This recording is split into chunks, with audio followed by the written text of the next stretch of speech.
जय शिवराय मित्रांनो.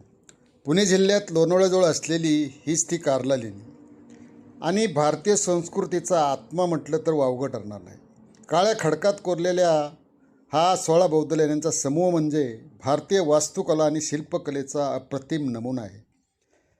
लेणीत प्रवेश करताच डाव्या बाजूला असलेला सिंहस्तंभ सारनाथची आठवण करून देतो. समोरच चैत्यगृहाचा भला मोठा दरवाजा लक्ष वेधून घेतो. चैत्यगृहाच्या बाहेरील सज्जाचे कोरीव काम हे डोळ्यांचे पारणे फेडते.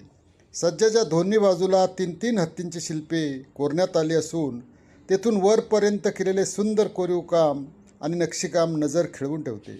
या बौद्ध लेण्यांचे काम 1ल्या शतकापासून ते 5व्या शतकापर्यंत चालू होते. म्हणजे जवळजवळ 2000 वर्षापूर्वींचा हा अनमोल ठेवा आहे. चैत्यगृहात प्रवेश केल्यानंतर नजरेस पडतो आकर्षक गोलाकार स्तूप.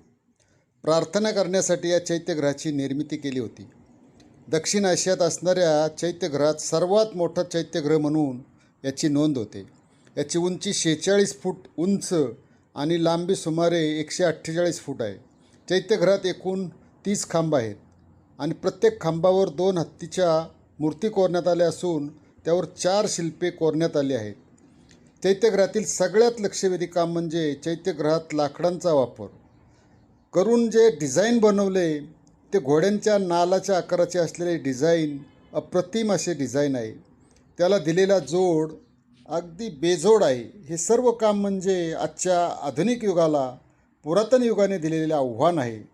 आपल्या संस्कृतीच्या भारतीय इतिहासाच्या पाऊलखुणा आपल्या पावलांनी एकदा तरी पाहायलाच हव्यात.